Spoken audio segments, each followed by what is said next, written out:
Baik, selamat malam, saudara yang dikasihi Tuhan. Malam ini kita akan kembali memulai Family Discipleship Time. Setiap hari Senin jam 8 malam, kita akan live dan kita bisa memakai materi ini untuk kita bisa berdiskusi dengan pasangan atau bisa dipakai sebagai materi dalam oikos masing-masing untuk kita alami kebenaran yang disampaikan. Hari ini kita akan membahas tentang satu topik yang menarik, yaitu I love you more. Nah, bagaimana kita bisa mengasihi lebih lagi ya buat pasangan kita setiap hari. Bahkan lewat problem kehidupan, lewat konflik-konflik yang ada dalam kehidupan, kita bisa manage itu dan pakai untuk lebih mengenal, lebih mengasihi pasangan yang Tuhan sudah beri dalam hidup kita. Kita akan menikmati selama 6 minggu teaching daripada Les and Leslie Parrott, seorang marriage counselor, penulis buku laris, dan juga seorang marriage therapist yang banyak menolong pernikahan keluarga di berbagai macam negara, dan juga penulis buku-buku laris tentang pernikahan. Nah, hari ini saya percaya sesi pertama ini Love is not enough, ya, menarik bagaimana kita bisa mengaplikasikannya dan kita boleh mengalaminya dalam pernikahan dan keluarga saudara. Saya akan share screen dan mari kita nikmati bersama. Thank you.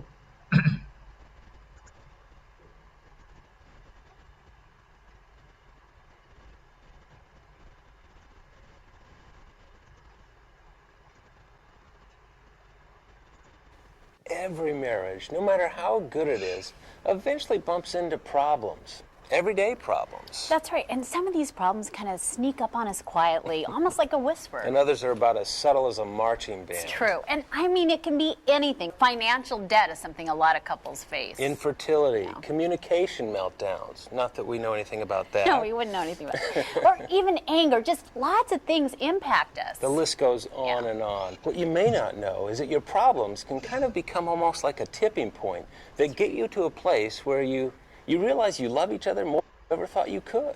It's really true. It's almost counterintuitive and surprising, but the truth is, it's our problems we go through together that really make us more connected as a couple. That's exactly right. And if you'll stick with us through these 6 sessions, I think you'll understand that you can get to a place, in spite of, no, because of the problems that you have, where you'll say, I love you more than I ever thought I could.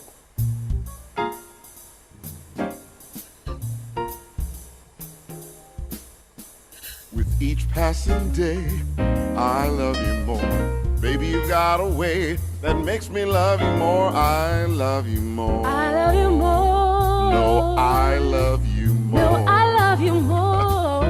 Oh, even though we've got issues, Crying through millions of tissues. I love you more. I love you more. I've got to share this with you. I love you more. Do you really I do? have to tell you the truth. I love you more. I love you more. Baby, I love you more. I love you more. Though we've got problems, we can solve them. I love you more. Oh, I love you more. All you need is love. Remember that old song by the Beatles? You think that's true? You want to sing a few bars for us? No, not at all. What about you? All you need is love. Is that true? It's an interesting thought. It sure is. Take a few minutes right now. Turn to session 1 in your study guide and explore that question. We'll be back with you in a couple minutes.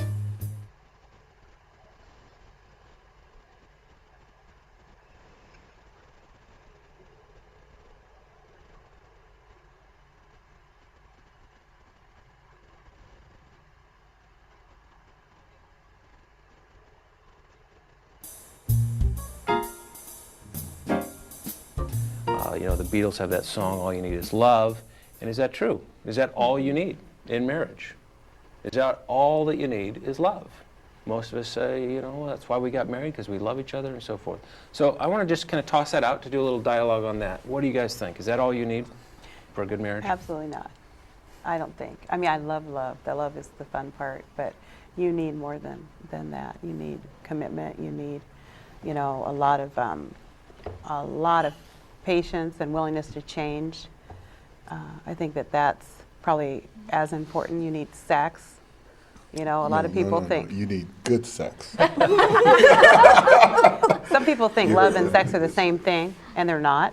you know, so I think sex is kind of a manifestation, a way to show love for your spouse, but it's not love in and of itself. You know, the thing that I think about is, you know, there's a passage in the Bible that talks about what love is. So love is patient, love is kind, love is all these different things. And boy, if you could just encompass in your life, in love, what all that is, then that is all you need. But that's the hardest thing to do, is to love like that. What do you think about that?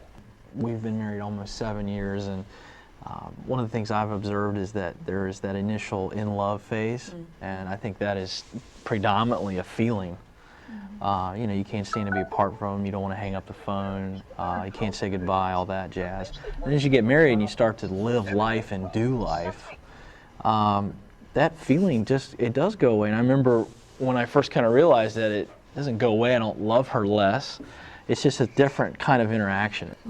You know, I think the other thing is that, you know, we got married, I was 20, she was 19, and, you know, we didn't know anything. The bad part about it is we thought we did. You didn't know anything. I knew a few things. Can we take a time out here and have okay. But I think there's a lot of factors that go into your definition of love.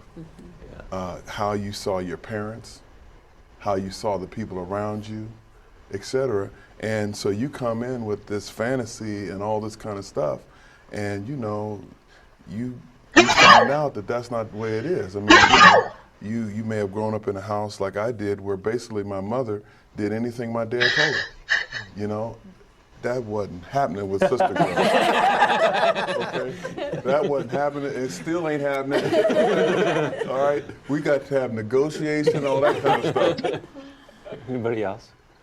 There were 19 couples that were married kind of in the same year we were married, 19 different friends. And we'd been going to wedding after wedding, and after a while, we went to church with a lot of these folks, and we had begun then to really know each other, and we weren't feeling so in love anymore. And some of these couples were still very, very lovey-dovey, I'll call it. And I felt pretty tough about that, and we went and talked to someone once and said, you know, what's wrong? And he was very wise. He said, you know, you guys, he said, really, you're going to be the ones that are okay, because you're hitting these things head on. You're talking about them, you're facing them. And, you know, and the first year was tough, because then we had to really become friends. I can totally relate to that. You guys had 3 months, and it felt like it was fast. You didn't really know each other. We dated for 7 years. And I mean, we started right out that first year going to therapy and needed it in order to make those adjustments. And it was shocking to me that here I had taken all this time and been so careful, and yet love was nothing like I had expected. Yeah, after dating all those years. Right. And, you know, we have this acorn that sits on our mantle at home in our family room. You know, anybody that looks at this, in fact, there's a real acorn in here, you know, go, yeah, that's what you need to grow an oak tree. And yet when you get married, you kind of think, okay, we got it. You know, let's go grow our tree. We've got our love. We've got love, yeah, you know. But the truth is, we all know you need more than this. And that's kind of what this session is about, is kind of understanding that, you know, you need some skill. You need some things to grow this tree, especially when you encounter problems. We took the time to go around this table. We could all have a litany of tough times we've been through, right? And we certainly did. I think our biggest jolt ever was when little John was born. Yeah, you know, we were married for 14 years before we had our first child. So, you know, at 35, we got the news we were expecting, and that was so exciting. And then he was born, you know, 3 months before his due date, this little 1-pound preemie. My wedding band slipped over his entire arm when he was first born, but tiny little guy. Yeah, just a little thing, but, you know, was in the hospital for months, you know, multiple surgeries, and just walking through that. And, you know, you begin to realize right away, okay, when you are in anguish like this and you feel vulnerable and your heart just feels, you know, like it has just been open to woundedness, it's pretty hard to stay together, because at first the grief, everyone grieves differently and you're afraid differently. For us, that was one of the most traumatic things we've ever been through because we waited so long for this life and then to have it feel like we don't know if it'll be a part of our and story. I hear couples talk about going through something like that, and they say, we just brought us closer together. And it did for us, but there was a time where there was great tension between us because of this crisis in our lives. And I mean, silly things that we'd fight about. And we started thinking about how do we kind of, convey this point to really drive it home. And as you can see, we brought in this this section of this tree. And the interesting thing about this tree is, and help me demonstrate this, because we got a little education on this thing. Touch this thing, by the way. Feel this thing. I mean, it's an amazing piece of wood. It's a 103-year-old tree. It was a 103-year-old tree. And one of the things that we know, in fact, I've just learned recently, is that when you see these wide rings around the tree, it means it had a good year. And when you see the kind of the narrow ones in certain areas, those were really lean years. Those were years when this tree was really going through some tough times. You see right here at the beginning, by the way, this tree was given birth. This was a little limb that shot out from this tree. And, there's a scar over here. Something happened to this tree on and this that side. really dark mark is almost like that's made from sap. It's almost like an injury, an injurious event has occurred and it's like bleeding, and you can see it lasts for several years. I mean, the impact of that on the tree, but then also in its healthiest years. If you notice, some of the after that. thickest lines in this whole tree's lives are right here, just a few years after this. Really tough time. This is the toughest time for this tree. And it's kind of like that in marriage. If you think about it, if you know how to do this, if you realize that sometimes love isn't enough. Sometimes you need some skills. Yeah, and really it's those kind of events that are really demanding that shape our stories as couples. So our question to you is, if your marriage was this cut from this tree, what rings would be symbolic in your marriage? Which things would you say, that was a good year, or ooh, this one was pretty thin, and what makes up the rings around your marriage tree? Our first year, personally, I think, would have been the lean year. I was 27, Mon was 25, but I was more set in my ways than I thought I was. And so I had more adjustments than I thought I was going to need. And they haven't all been good years since then. There's some lean ones in the middle too, but that first year was an adjustment. And if we didn't really have that commitment through Christ, I'm not sure if we would have made it through that first year. When nothing, challenging happens, you don't really know what that person's capable of. And what a person does under pressure is way more valuable to you, as I think in marriage, than what they do when there's no pressure. And I'll give you an example.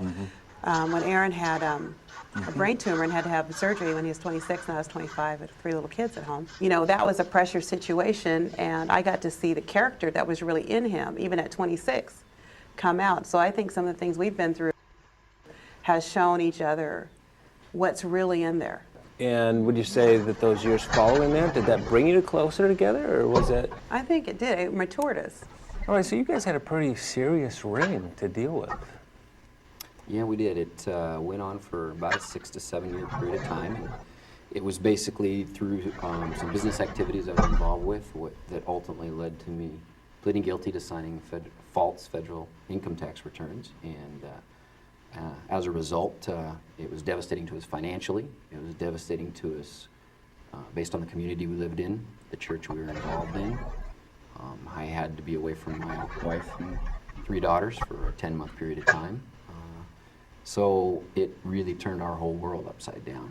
And I totally relate to what you were saying about you really find out what they're made of, and their character or lack of it, if that's the case. In this case, it was not. His integrity and his character just came shining forth.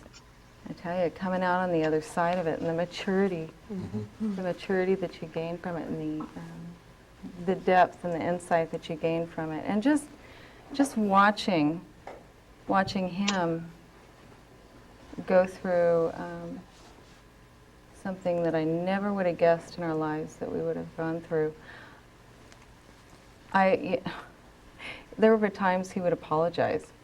I'm just so sorry that I've put you and the girls through this, that this has happened.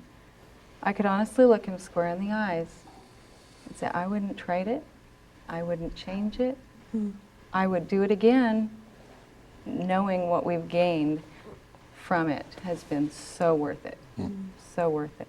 That's an amazing gift. You can't get it any other way. You don't get it through the happy times that don't take any work. You get it when the challenges are so huge. You don't know how you're going to survive them. And then you get this gift of this person that you did this with. It's amazing.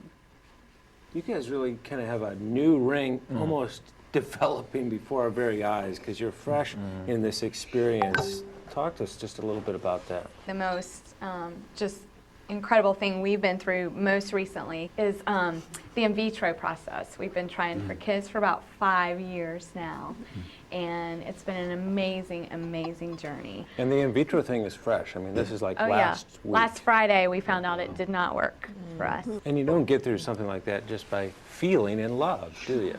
It's not the feeling of love. No, it's not there. You don't have that to rely on. We were hurting. I mean, you're not Right. thinking how much you love each other at the time. You're just loving each other. You're not feeling anything but pain. And then you realize, wait a second, if we're going to get up tomorrow morning and we're going to press on, she's the one. I'm not going to make it without her. And you really realize how important that life partner is. That's what it's been for me. And I've treated her differently. It just forces you to value that partner instead of valuing the experience of marriage. How about the newbies on the rings in your marriage? Which one was most difficult for you guys? Something happened a couple of years ago. My dad died. And I really didn't realize how hard that was. He died of cancer, and I lost my mother before we got married. And now my wife's parents are really going through something very, very difficult. And the pressure that puts on a marriage. Yeah. And you want to be cooperative, and you want to be patient, you want to be kind. And it's like, is there ever going to be any kind of stability? And you realize that as you go through that on the other side of that, man, we've got to make some changes here because this little acorn isn't going to get us through that. It's really the challenges we go through. That initial love is great, but it's really working through life's challenges together that causes us to say to each other, I love you more. It is true, I mean, this little acorn has the potential to grow an oak tree. I mean, it's the catalyst. Yet it's just not enough. It does need dirt, it needs water, it needs sunshine, and just kind of like the experiences that we have in our marriage, sure, love gets us going. It's that spring that launches this lifelong relationship. Yeah, but we have to have those experiences, just like you guys described, that really do create growth. And the thing about a tree that you see, when you look at a cross-section like this, is that it is totally committed to growth. And it's the same way for us in our relationships, in our marriages. We're designed to be committed to growth, and to respond to the challenges. And when we do that, that's when our love really expands. Absolutely. And, so here we've talked about this, is love enough? In the next few sessions, our 5 remaining sessions, we're going to get really specific about how to use problems to your advantage. It's kind of goes counterintuitive, like we say, but really, if you learn how to use your problems to your advantage, they can bring you closer together. And you'll end up saying, I love you more than I ever thought I could.